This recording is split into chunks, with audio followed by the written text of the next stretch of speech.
All right, everybody, welcome to the Studying Brew, episode 922 on this beautiful evening. It is the Studying Brew, and tonight we are going to have free content. We're going to be talking about what? Market capitalization. Yeah, market capitalization. I don't know why I just wanted to say record keeping. I don't know where that popped in my head. That was last week.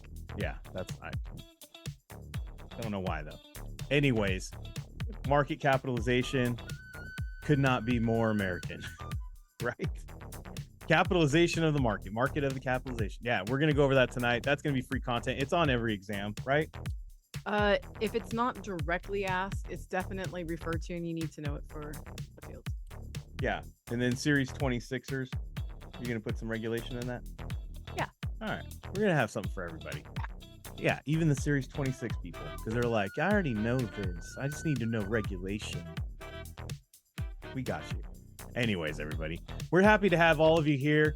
Hey, I just want to start off with, my name is Andy. I am the guy that runs the back office over here for KonaButterflyz. That lady over there, she's what you're here for. She is who you're here for. She got her Series 6, 63, 26, 65, and that's Series 7, which makes her more than qualified to teach you all the things you need to know. So that way you too can get a pass notice.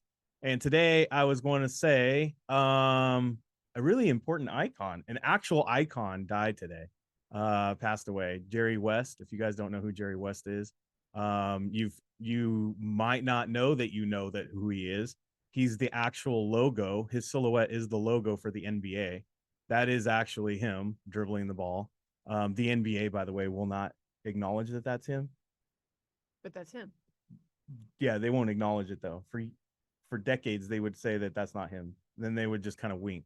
Are they changing it to Kobe? Or? No, I don't think so. After Jerry died. But the thing is, they didn't want to pay him for the likeness. But anyway, of course, big business. Anyways, but the main thing that I was going to talk about, and I'm tying it back into studying, is if you look up how many times that man went to the finals, the NBA finals, I think it was 9 times. And of the 9 times, do you know how many finals he won as a player? As a player, just one time. Lost a lot of them just by 2. Ooh. Lost a lot.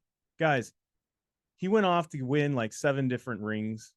He was the one that was the architect for the Showtime Lakers. He was also the Shaq and Kobe Lakers. He was the general manager for that, so he got some rings with that.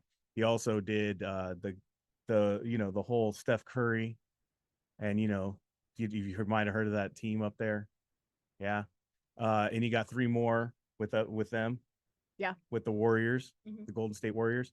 Guys, he went off to be a great leader in figuring out how to win. But you know what? It wasn't directly as a player. It didn't go the way he wanted to. In fact, if you guys didn't know this, he's the only NBA player to ever get an MVP in a finals on a losing team. He's the only one to get an MVP player on a college team on a losing team. His college team lost also in the finals, but he was the MVP. Sometimes things just don't work out the way we're supposed to. And a lot of the players who currently were playing, they would call him up.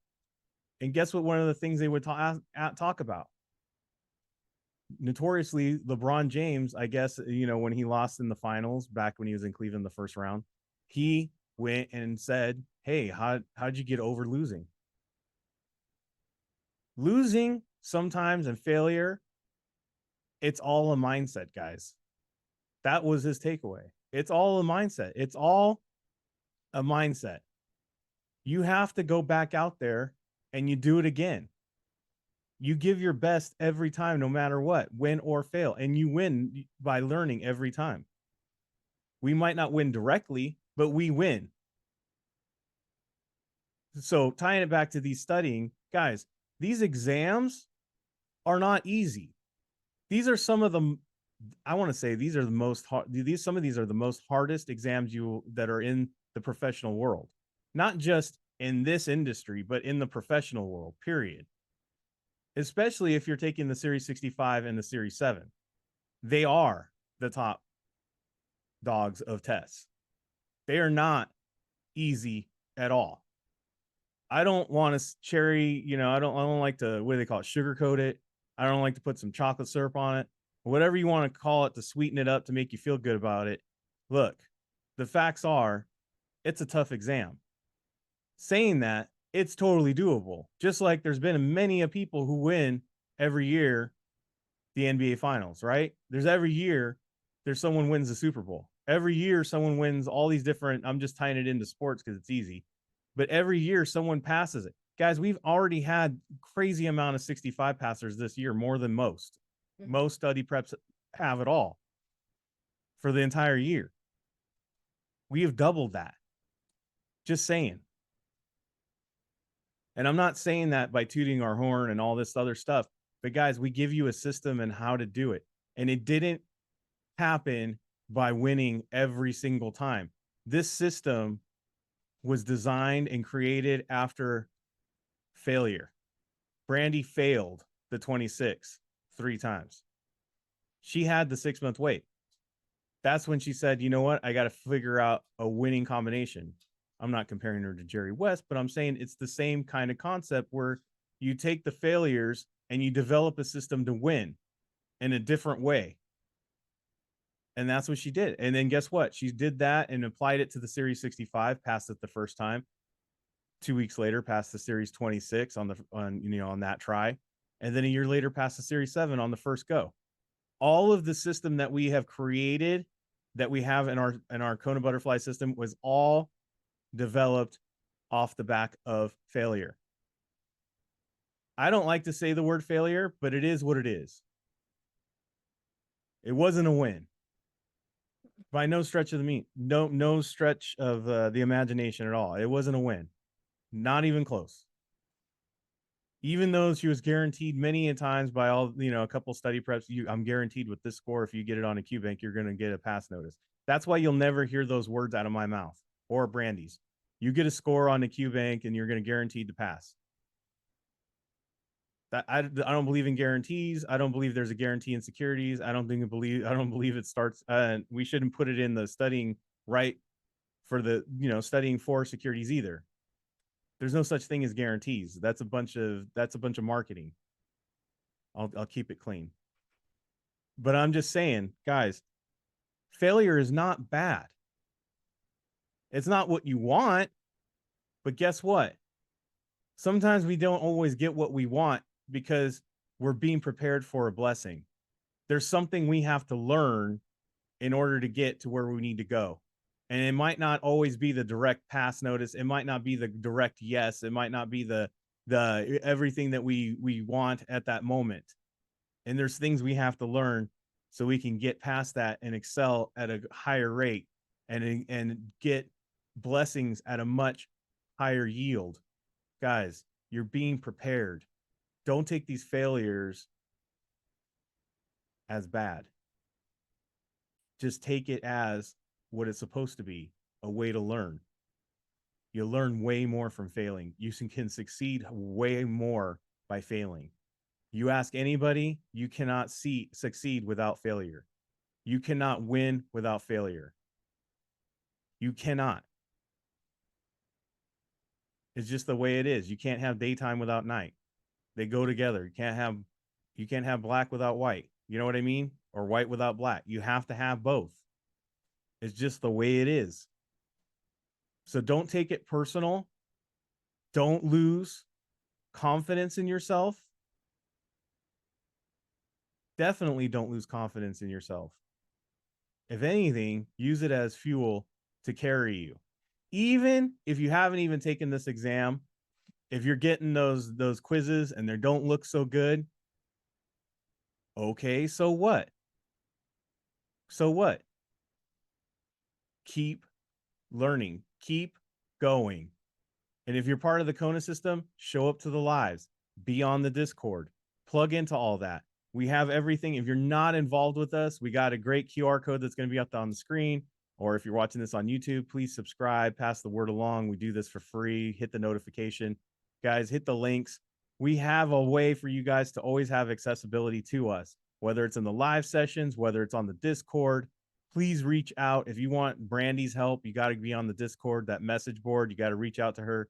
post up on any of the channels we have on, the channels that we have for your study group or your test. Guys, it will help you out. Air it out. Be like, hey, I'm not getting this. Hey, guys, anybody else has struggling with this? Look, you're going to find out that there's a lot of people in the same situation you're in.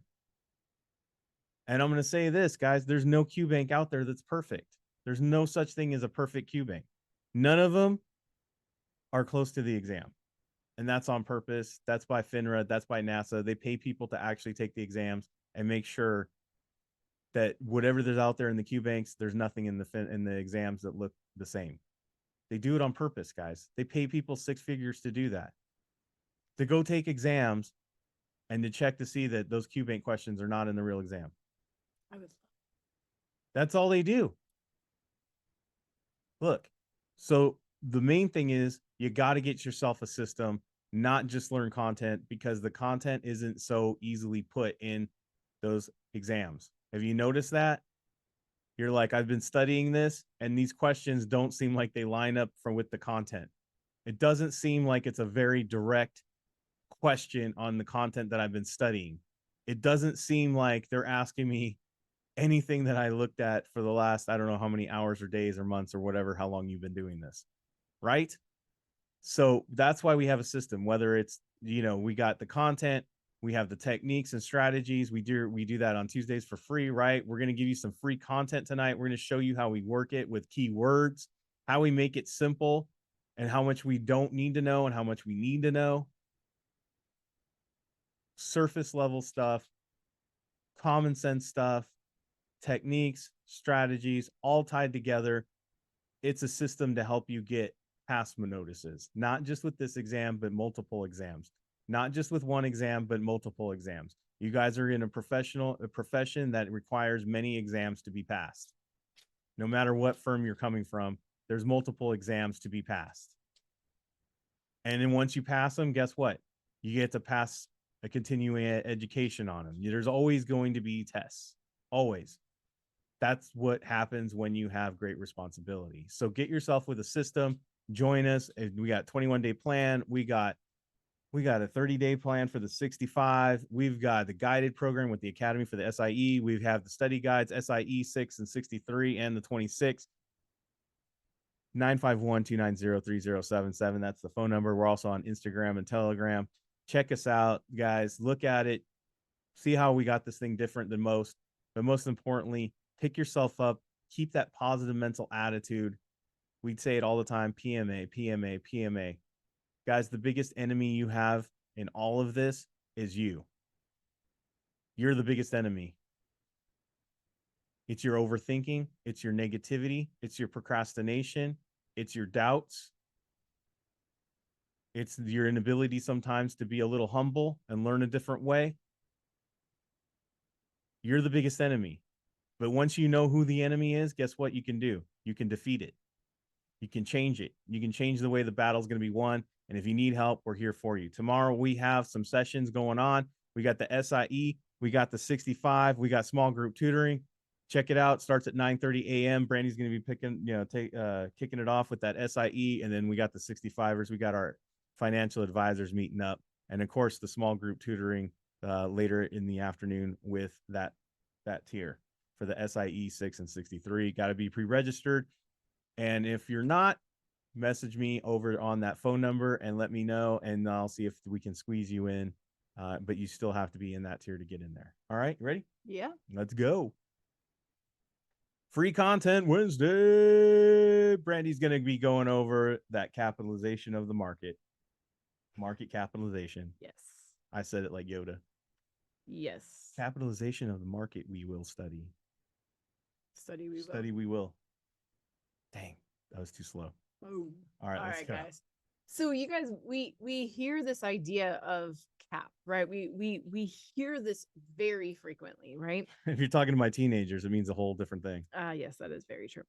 And we have our small cap, right? We talk excuse me, there's like small cap companies, and then we have our mid cap companies. And then we have our large cap companies. Large cap. Wow, you wrote that in blue. The Hmm. other two are written in purple. Yes. So Are you trying to say blue chip? what? So basically what we do is we take our current market value and we multiply it by the number of shares outstanding. Okay.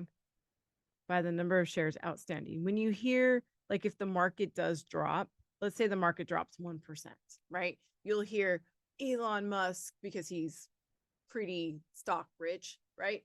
Elon Musk lost $1 billion today. Warren Buffett lost $5 million today, right? You'll hear those terms when you watch business news. And guys, look, I'm going to strongly suggest we're not news people here. We are not watching like our local news. We're not doing any of that stuff. That stuff's so negative. But what you guys should do as financial professionals is that you guys should be up on your market news. What did the Dow Jones do today? Right? What did the Dow do? What did the S&P 500 do? And what did NASDAQ do? Right? And then if you guys want to take your pre-installed stock app on your mobile device, you like how I did that? Yeah, we can't promote anything because Randy has her Series 765.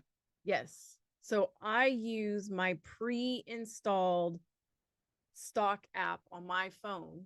And basically what I do is these are the top 3 things that I follow. I want to know what the Dow did today. I want to know what the S&P did today. I want to know what the NASDAQ did today. So that way, when my client says something, I'm not blindsided. I know what happened in the markets today. And I even will use the news articles that are below to kind of look at. Yeah, and there's like one that I use. Brandy's not promoting this in any way because we don't have any we're not paid by them to advertise for them or anything, but there is one called the Morning Brew, I think it's called. Yeah. Mm-hmm. And I have a link for it on the Discord if you want to join it. They send a newsletter to your email. It's very small, very short. It just tells you what the market may or may not do. It just tells you what things might affect the market. It's very simple.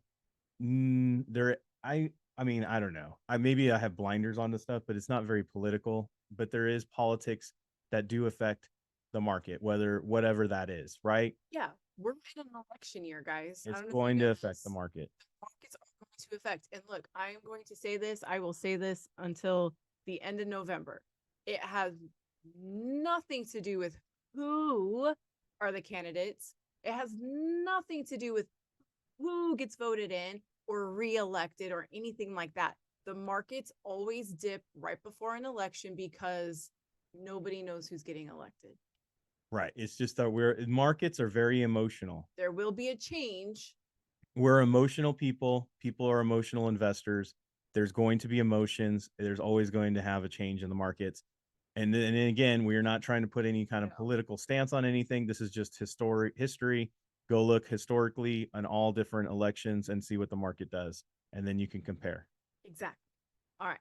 Said my 2 cents. Yeah. All right. So a small cap company. Well, I'm trying not to trigger people. I don't want to get any emails. That's what I'm trying to say. We're trying to be very careful on the fact that it doesn't matter what year we're in.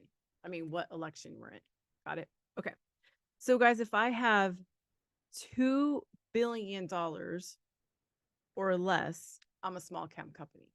Now, this typically means I'm probably growing, right? I'm a smaller company. Get it? Small cap. I'm a smaller company. I'm probably growing.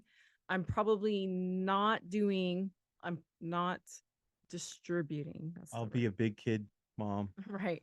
I'm not distributing regular dividends, right? Because I'm reinvesting all of my money back into my business because I'm growing.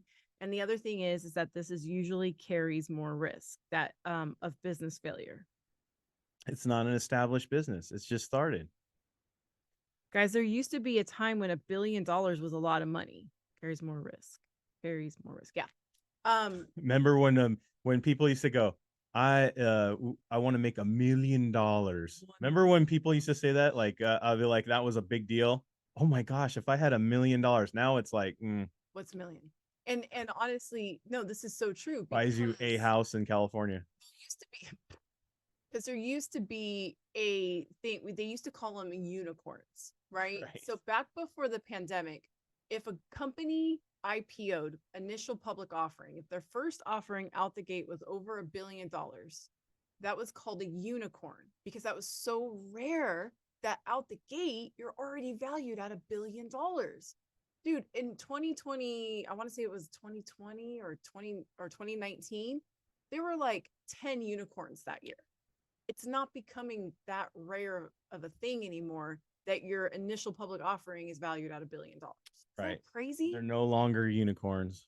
Yeah, They're just regular horses. Yeah, there's exactly so many companies that like they're not even public yet, and they're like they have a valuation of $7 billion. But do you know what is it? Do you know what is a unicorn now? A trillion. That is true. The trillion is the new. That is true. Isn't that bananas? And nothing has IPO'd at $1 trillion. Nobody has yet. Not IPO'd. We've had companies hit it. I said nobody has yet. I don't want to say it was an American company that hit the 3 trillion first. What was that company, Brandy? All right. Mid cap is between $2 and $10 billion, right? So this is a little bit more stable. Some companies live in the 2 to 10 billion area, right? It doesn't mean anything bad. It doesn't mean anything good. It's just, $10 billion is a lot of money still. So, they're kind of hovering in that mid cap area. Now, Andy mentioned it, right? Large cap also means blue chip. I think it has something to do with gambling, but not really a gambler over here. So I think the big chips are blue. Sure. I don't know. I don't play poker. Yeah. So you guys kind of think of it that way. So blue chip means that they're 10 billion or more. Again, this used to be a huge number. Probably when they decided it was called blue chip in the old timey days, when like $10 was a lot of money. I think the blue chips were $100. Exactly. Now, they don't really recognize it, but some people refer to the $1 trillion companies as mega caps. Like they're the ones that are over $200 billion, but that's not really tested. So we don't need to go into all that stuff. Right. But the blue chips, right? Now, large cap companies are the companies that basically have stood the test of time. Right. We can name a few like Coca-Cola, right? Mm-hmm. That's stood the test of time, right? Yeah. The Walmarts, Amazon's, Targets, all of our tech companies. Anheuser-Busch. Yes. Whether you like them or not. Anheuser-Busch. Actually, did you know that Anheuser-Busch is more of an English company than American company now? Yeah. But it still stood the test of time. Yes. And it's still on. Yes. It historically pays dividends. It's still on our market. Right? It historically pays dividends. Usually, if you're looking at stock and you're feeling a little nervous about the stock market, large cap companies are usually where you want to go because they're pretty much not going to go away tomorrow. It's very rare. Think about it. There's even country songs about it. I lost my job, but I still have a 6-pack of beer. There's some things that people just don't let go. It doesn't matter if they have no job, they don't have a job or not. That's very true. So, I'm not going to talk about business cycles tonight, but we can eventually. But yeah, that's absolutely true. These are companies like our staples, right? That we need. We need clothing. So, in recessionary times, maybe we're not buying the higher end clothes, but maybe we are shopping at Target, JC Penney's, right? Those kind of We're stores still are buying great. soap. We're still buying shampoo. Yes, We're still buying hygiene stuff, right? Toothpaste. Right. There's certain things that just seems to always, no matter what, we're buying it. Right. So again, as a total example, using my pre-installed stock app, I love to tell you guys that my pre-installed stock app, stop. Oh my gosh. Stop. There's a company that their current price right now is $186.89. That's what their market price was at the closing bell. Okay.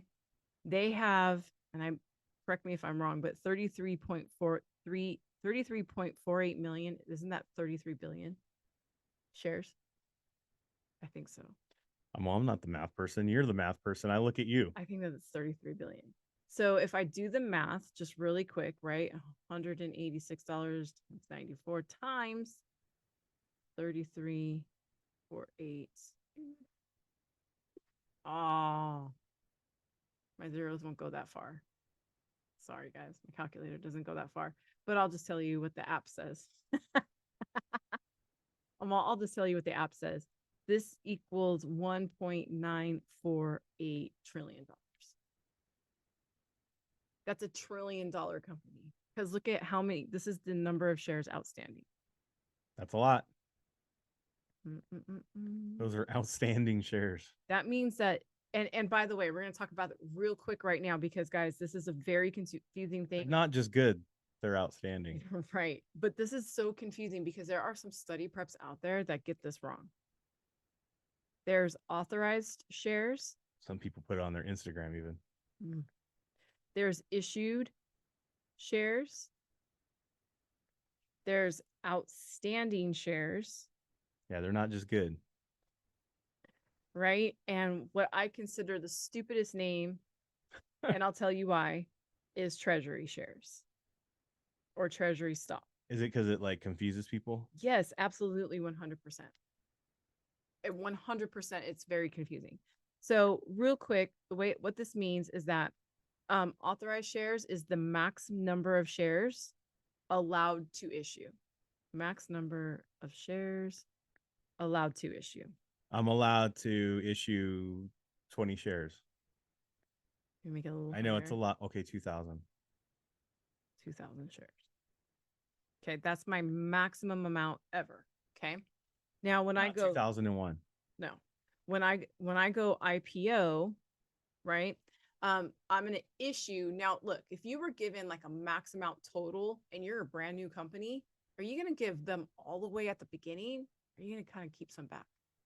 I'm going to keep some back. Yeah, right. So issued is the amount available for sale. Why? Because you can generate capitalization with that, right? Right. So let's say when I IPO, let's say I'm going to IPO 1,500 shares. Okay. Okay. Makes sense. So I've got 500 left over here. So in the beginning, So in the beginning, I do 1,500. Okay.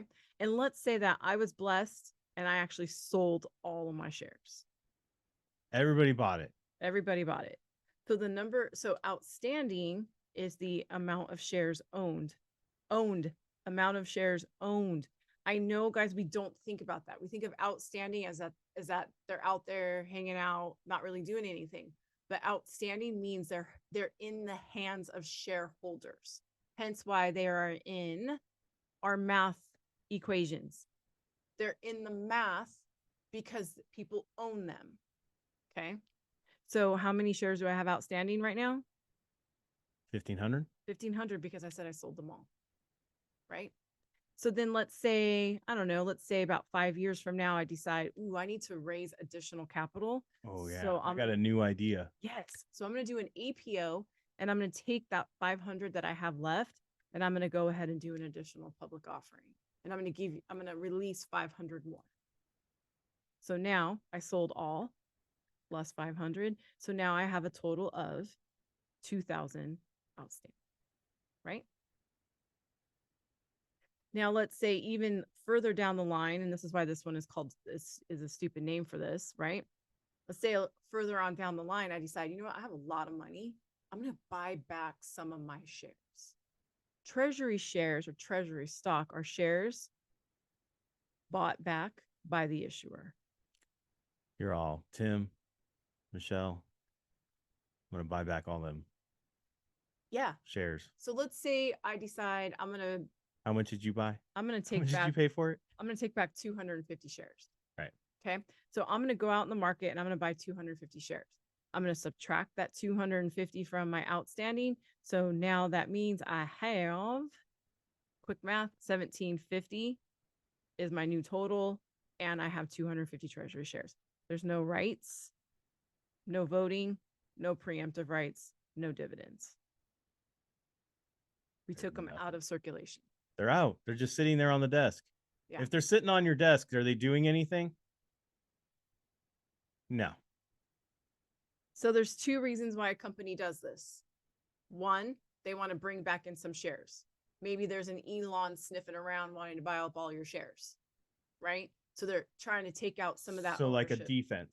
Yeah, like a defense. They're hey, we need to buy back some of their shares. We got too many outstanding. Or they have so much money, like what happened during the pandemic. They have so much money that they're like, dude, I don't know what else we're gonna buy. We might as well buy our company back. Yeah, that happened with a company that rhymes with Slamazon. They bought back all their shares. I don't want to say their name.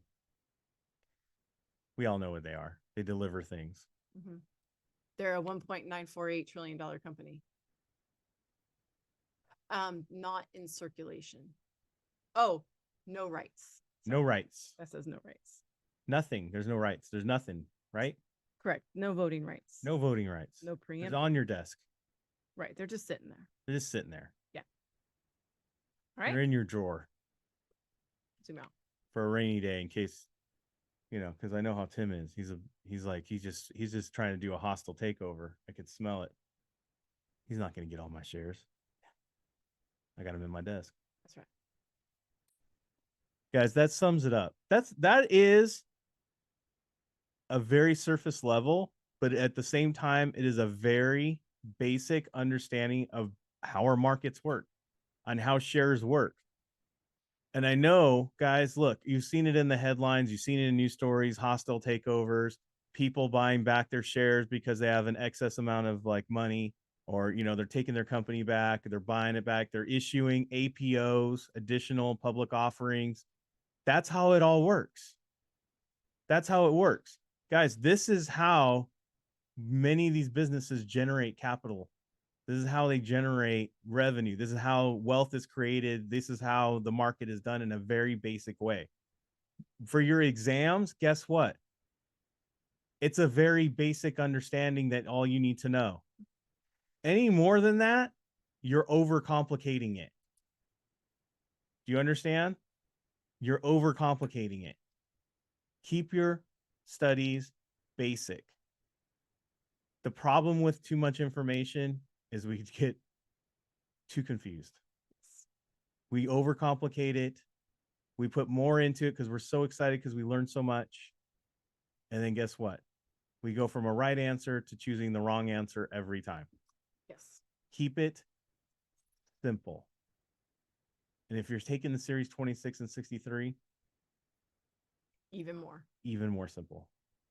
It's a yes or no in the court type of answer. There is no gray area.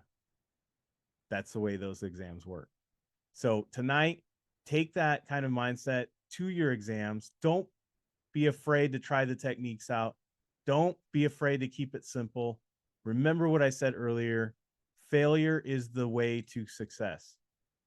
So don't be scared of getting things wrong.